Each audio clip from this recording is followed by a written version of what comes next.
अस्सलाम वालेकुम, welcome to my channel. आज की इस वीडियो में मैं आपको बताऊंगा कि 2020 की रिटर्न फाइल करने के बावजूद क्यों आपको एटीएल लिस्ट से रिमूव कर दिया गया है और अब दोबारा एटीएल लिस्ट में शामिल होने के लिए आपको क्या करना होगा, उसकी मुकम्मल तफसील इस वीडियो में मैं आपको बताऊंगा। नए आने वाले दोस्तों से गुजारिश है कि चैनल को सब्सक्राइब करें और बेल आइकन पर क्लिक करें ताकि आने वाली मज़ीद वीडियोस आपको बर वक्त मिल सकें। तो चलें वीडियो का आगाज़ करते हैं। दोस्तों, जैसा कि आपको पता है कि हर साल 1 मार्च को एटीएल लिस्ट को अपडेट किया जाता है। सबसे पहले आपको ये बताता चलूँ कि किन लोगों को एटीएल लिस्ट से रिमूव किया गया है।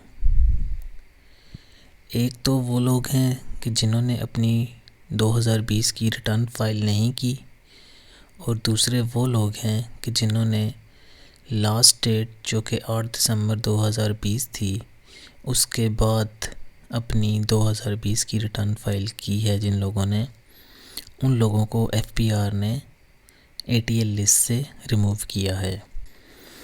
अब दोस्तों, सवाल ये पैदा होता है कि अब एटीएल लिस्ट में दोबारा शमूलियत के लिए आपको क्या करना होगा। तो चलें मैं आपको उसका मुकम्मल तरीका बताता हूँ कि किस तरह आप दोबारा से एटीएल लिस्ट में शामिल हो सकते हैं। तो दोस्तों, इसके लिए आपको 1000 रुपये का एटीएल सरचार्ज पे करना होगा, जिसका तरीका मैं आगे आपको बताता हूँ।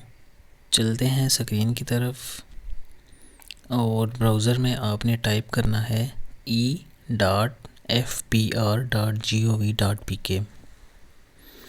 इस लिंक को आपने ओपन करना है और आपके सामने ये वाली विंडो ओपन हो जाएगी।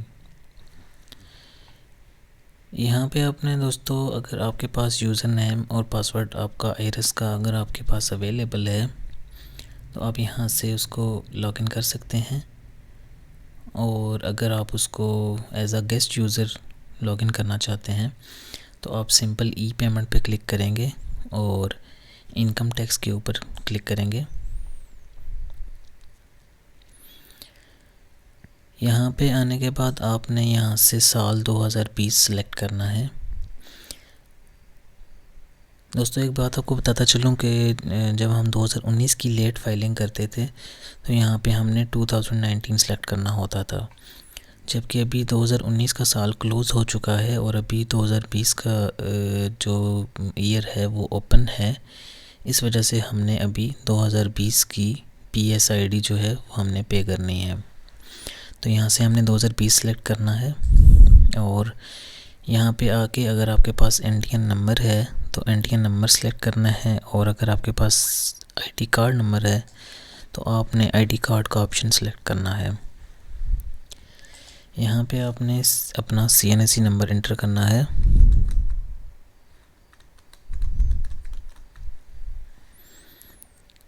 उसके बाद आपने यहाँ पे नेम के ऑप्शन पे क्लिक करें या इस सेल से बाहर जाने के लिए टैब का बटन प्रेस कर दें।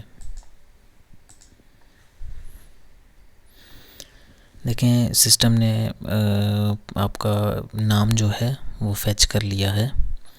उसके बाद आपने यहाँ पे आना है टैक्स पेमेंट नेचर के ऊपर, और यहाँ से आपने मिसलेनियस का ऑप्शन सेलेक्ट करना है।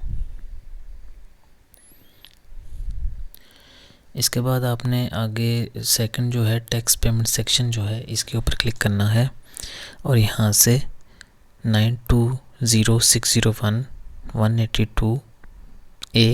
सरचार्ज फॉर एटीएल इसके ऊपर क्लिक करना है। इसके बाद दोस्तों आपने यहाँ पे 1000 लिखना है, और उसके बाद दोबारा से आपने यहाँ पे 1000 अमाउंट मेंशन करनी है। यहाँ पे दोस्तों आपके पास डिफरेंट पेमेंट मेथड हैं। क्रेडिट कार्ड के थ्रू आप पेमेंट कर सकते हैं, पे ऑर्डर के थ्रू कर सकते हैं, चेक और कैश के थ्रू कर सकते हैं। दोस्तों यहाँ पे आपको एक बात मज़ीद बताता चलूँ कि अगर आप यहाँ पे कैश सेलेक्ट करते हैं तो जो PSID का चालान आपके पास जनरेट होगा वो सिर्फ़ और सिर्फ नेशनल बैंक में आप डिपॉज़िट करवा सकते हैं। और अगर यहाँ पे आप ADC ई पेमेंट का ऑप्शन सेलेक्ट करते हैं तो आप उस चालान को, उस PSID के चालान को किसी भी बैंक में डिपॉज़िट करवा सकते हैं और आप अपनी मोबाइल एप्लीकेशन किसी भी बैंक की, वहाँ से भी आप उसको पे कर सकते हैं। टेलीनार का इजी पैसा जो है उस ऐप से भी आप इसको कर सकते हैं और जैज़ कैश से भी आप इसको पे कर सकते हैं। तो जो चालान आपका ADC से बनेगा वो आपको पेमेंट के लिए सिर्फ़ और सिर्फ नेशनल बैंक जाने की ज़रूरत नहीं है। आप किसी भी बैंक से, इजी पैसा से और जैज़ कैश से आप उसको पे कर सकते हैं। तो आगे आपने यहाँ पे ईमेल ID लिखनी है और मोबाइल नंबर लिखना है।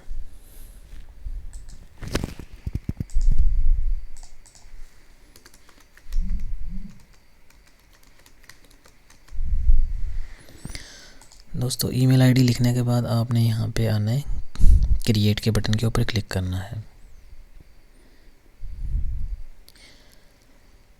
दोबारा से कंफर्म करने के लिए कंफर्म के बटन पे क्लिक करना है।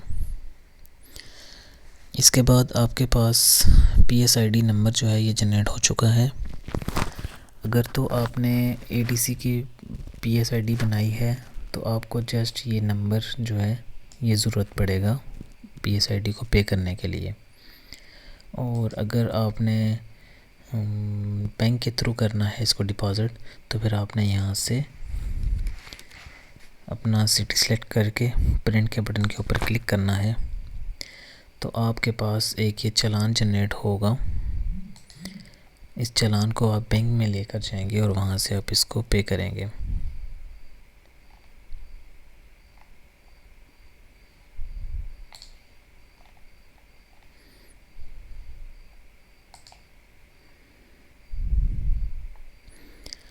दोस्तों चालान जनरेट होने के बाद आपने इसको नेशनल बैंक में या किसी भी दूसरे बैंक में आप इसको डिपॉज़िट करवाएं और उसके बाद आपको जो आपने ईमेल ID यहाँ पे मेंशन की होगी उसके ऊपर आपको एक कंफर्मेशन ईमेल आएगी। पेमेंट कंफर्मेशन के हवाले से आपको ईमेल आती है। उसके थोड़ी देर के बाद आपका जो है नाम ATL लिस्ट में शामिल कर दिया जाएगा। यहाँ पे आपको एक बात बताता चलूँ कि आप अपना ATL का सरचार्ज पहले भी डिपॉज़िट करवा सकते हैं और अपनी इनकम टैक्स रिटर्न फ़ाइल करने के बाद भी करवा सकते हैं। मतलब इसमें कोई पाबंदी नहीं है कि आप पहले टैक्स रिटर्न फ़ाइल करें या आप पहले ATL का सरचार्ज पे करें। दोनों तरह से आप इसको कर सकते हैं, इसमें कोई इशू नहीं है। दोस्तों ये थी आज की वीडियो। उम्मीद करता हूँ आपको वीडियो पसंद आई होगी और आपसे गुजारिश है कि चैनल को सब्सक्राइब करें और बेल आइकन पर क्लिक करें ताकि आपको मेरी आने वाली वीडियोस बर वक्त मिल सकें।